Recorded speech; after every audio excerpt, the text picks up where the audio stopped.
As this is our first month's Flight Club package, we may see the set develop with time. So, we got our map, we got a nice table layout for everything to go through, mic, cam, everything. Enough chit chat, let's get into the chocolate, the reason why you're really here.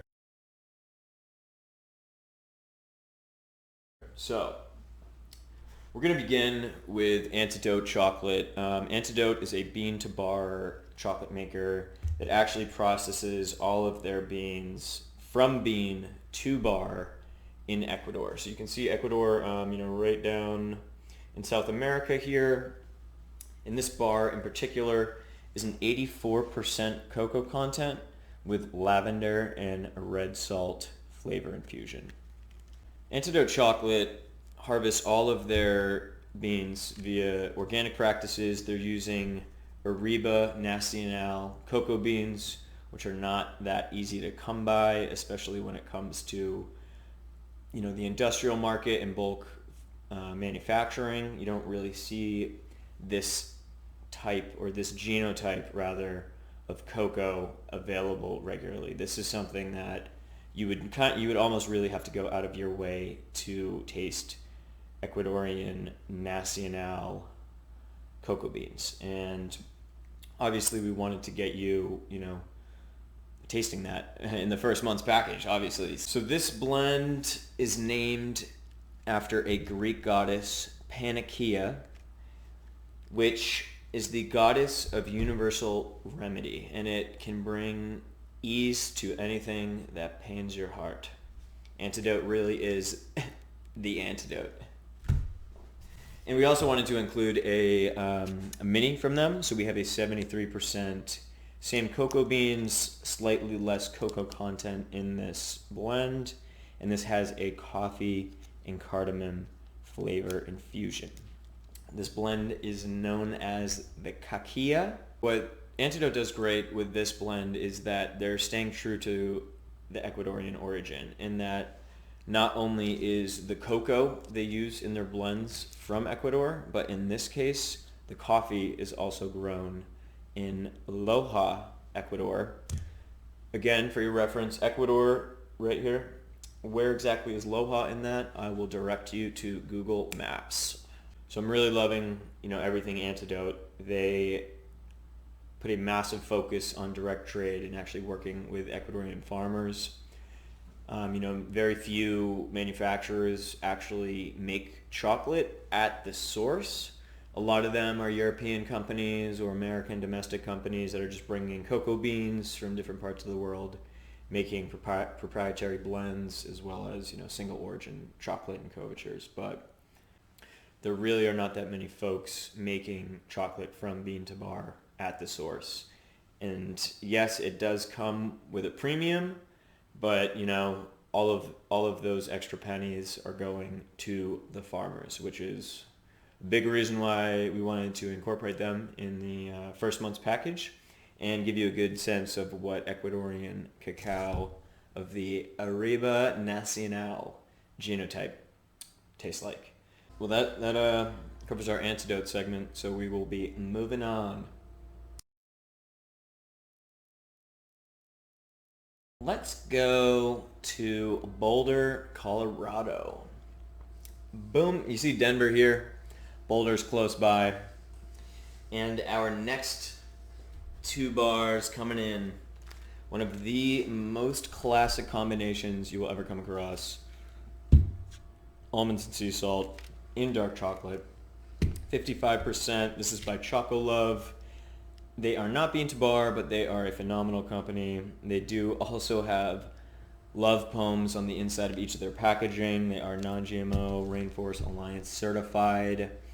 And they have some pretty popular blends. Like, I cannot stress how tough it is to keep these bars in stock, but it just kind of speaks to the popularity and quality of it. So we kind of wanted to get, one of the best classic combinations included in the first months. And if you are unaware of the fourth chocolate type, ruby chocolate. So ruby is, bit of a touchy subject for some people. Some people are, tried and true, and they will never recognize ruby chocolate as chocolate. But according to the FDA, it is a chocolate. So that's what I'm basing my terminology off of. And you can see it says ruby chocolate. So this is a naturally pink chocolate. To someone who's tasting it for the first time, you'd probably think that it would be a white chocolate with either like strawberry or raspberry or some sort of red berry flavor, mixed in. But it's actually has to do with the processing itself of the ruby cocoa beans, which do naturally have a maroonish, pinkish hue by default. You can see it on here. It's interesting. It really, and there's no artificial colors, flavorings, or anything. It's just merely the processing of the beans that results in this pink hued chocolate. Chocolate love blends are pretty phenomenal. You do see them here and there sometimes. Ruby, I cannot say I've really ever seen in a store anywhere like that, but it is quite the hot item right now. All right, so we have made a stop in Ecuador as well as Boulder, and we are going across the Atlantic to Belgium.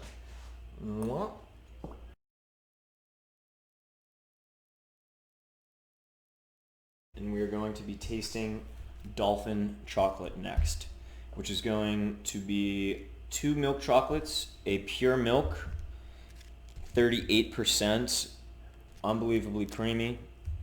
And we also wanted to incorporate one of their mini bars. So Dolphin is known for the art of blending, and that they do so many different flavor inclusions with chocolates.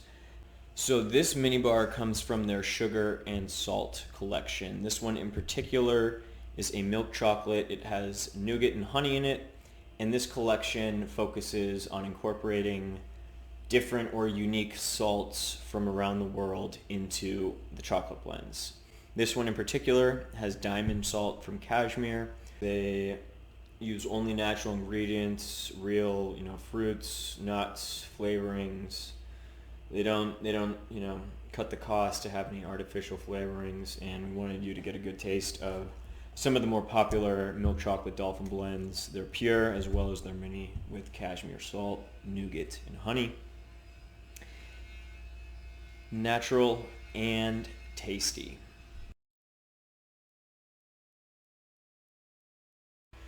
All right, now that we spent some time in Belgium, we are going to the Turin area in Italy to taste damori chocolate. Damori, I'm so thrilled that we were able to bring in. They specialize in Criollo cocoa, which is a specific genotype of the cocoa bean.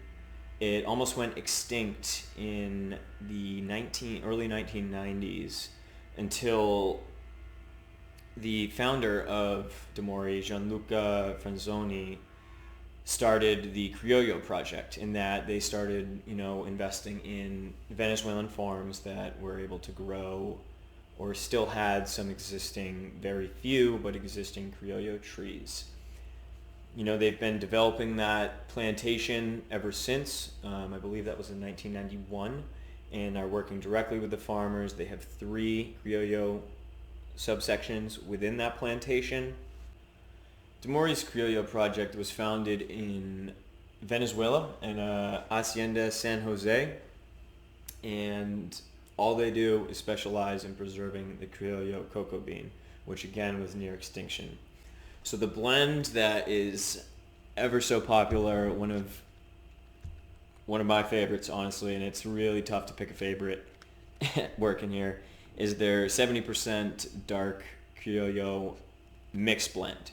A mixed Criollo blend would still be all of the rare beans, but it wouldn't necessarily be specific to, say, the Porcelana Criollo bean. It could be a mixture of different Criollo beans. All super high quality.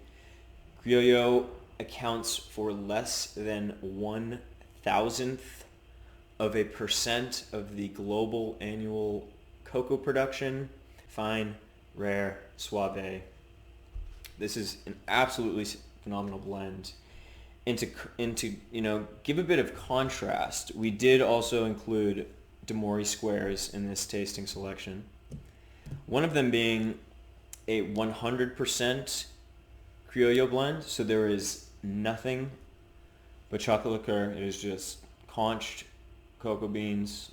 Obviously, they go through the whole process, but no added sugar, no additives, nothing but cocoa itself. So this is the purest, Criollo flavor that you can come across.